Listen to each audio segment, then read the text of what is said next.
غصہ زندوں کو آتا ہے، مردوں کو نہیں۔ میں بالکل نہیں کہوں گا کہ تمہیں غصہ نہیں آنا چاہیے، غصہ آنا چاہیے، لیکن غصہ کب آنا چاہیے؟ کب؟ جب کوئی جے شری رام کا نعرہ لگائے تو اس کے جواب میں تم اللہ اکبر کا نہیں۔ غصہ تب آنا چاہیے جب آپ اپنے بیٹے کے ہاتھ میں شراب کی بوتل دیکھیں۔ غصہ تب آنا چاہیے جب رات کے 12 بجے آپ کی جوان بیٹی بستر پر لحاف اور رجائی کے اندر موبائل چلا رہی ہے اور فیس بک چلا رہی ہے، اینڈرائڈ موبائل استعمال کر رہی ہے۔ آپ کو غصہ آنا چاہیے۔ آپ کو غصہ آنا چاہیے کہ آپ کی بیوی پورے دن بازار میں شاپنگ کرتی رہی اور شام کو گھر آئی۔ آپ کو غصہ آنا چاہیے کہ بے پردگی کے ساتھ وہ گھر سے نکلی تو کس کی اجازت لے کے گئی۔ آپ کو غصہ آنا چاہیے کہ آپ کی بیٹی اسکول جاتی ہے تو کس کے ساتھ جاتی ہے اور کس کے ساتھ آتی ہے، اس کے آنے اور لے جانے کے لیے کون آپ نے کس کو متعین کیا ہے۔ اکیلے اگر جاتی ہے یا محلے کی چند سہیلیوں کے ساتھ جاتی ہے تو آپ کو ان محلے اور گاؤں کی چند سہیلیوں پر اعتبار کیسے ہے؟ کیونکہ سہیلیاں ایک دوسرے کی سہیلی ہوتی ہے۔ تم میری مت کہنا، میں تمہاری نہیں کہوں گی۔ تم اپنے بوائے فرینڈ کے ساتھ جاؤ، ہم اپنے بوائے فرینڈ کے ساتھ جاتے ہیں، اور گھر جب پہنچیں گے تو ہم لوگ ایک ساتھ ہو لیں گے، تم ہمیں فلاں جگہ پہ مل جانا۔ آپ نے اپنی بیٹی کو گاؤں کی چند لڑکیوں کے ساتھ اسکول جانے کی اجازت کیسے دے دی؟ اور دے دی تو آپ نے اس کا پیچھا کر کے کبھی دیکھا؟ کبھی آپ نے پوچھا کہ اسکول سے یہ لڑکی کتنے بجے گئی، ہمارے گھر پہ کب پہنچتی ہے؟ یہ حساب کتاب کون کرے گا؟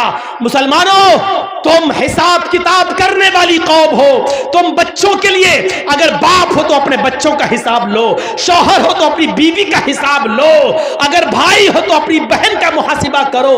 محاسبہ زندے کرتے ہیں، مردوں سے حساب نہیں لیا جاتا ہے، حساب زندوں سے طلب کیا جاتا ہے، مردوں سے نہیں۔ تم زندہ قوم ہو، ہم تم سے حساب لے سکتے ہیں۔ یہ مدرسے میں کتنا چندہ ہوا ہے آپ نے دیا ہے، آپ حساب لو مدرسہ کمیٹی سے۔ مدرسے کمیٹی کے لوگوں کو برا نہیں ماننا چاہیے، کیونکہ ایک ایک روپیہ آپ کی امانت ہے، آپ کے بچوں پر ہی خرچ ہوگا، اس لیے حساب زندے لیتے ہیں، حساب زندے دیتے ہیں۔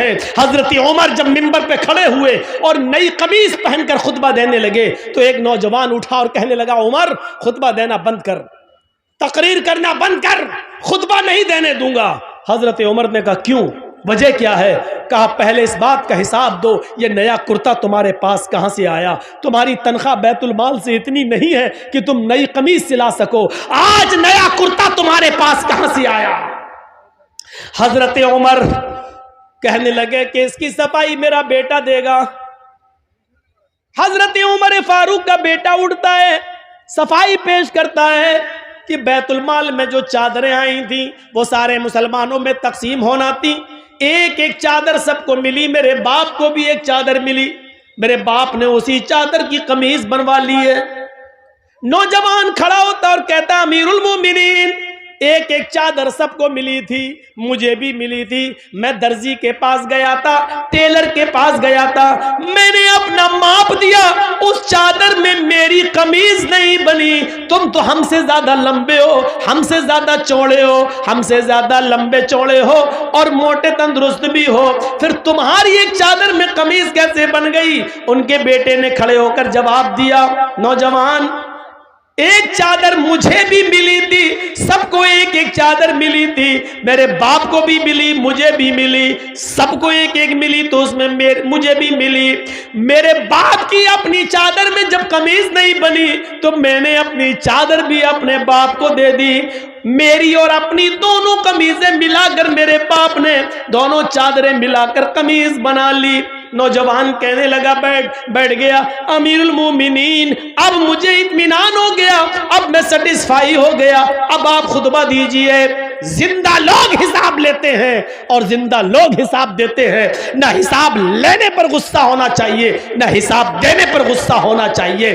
حساب زندے لیتے ہیں، حساب زندہ دیتے ہیں، غصہ زندوں کو آتا ہے، مردوں کو نہیں۔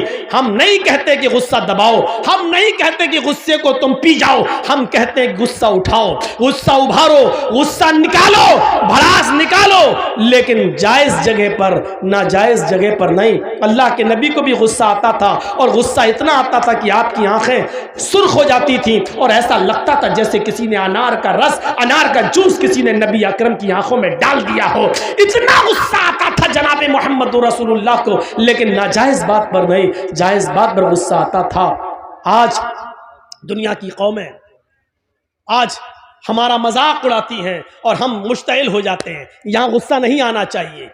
مثلا ابھی کچھ دنوں پہلے ایک آدمی نے اسلام کو بہت بدنام کیا، قرآن کو لے کر بہت باتیں کہیں، ہمارے نبی کو لے کر بہت باتیں کہیں، لیکن ہم نہیں سمجھ پائے کہ وہ ساری باتیں کہنے کے پیچھے کون ہے۔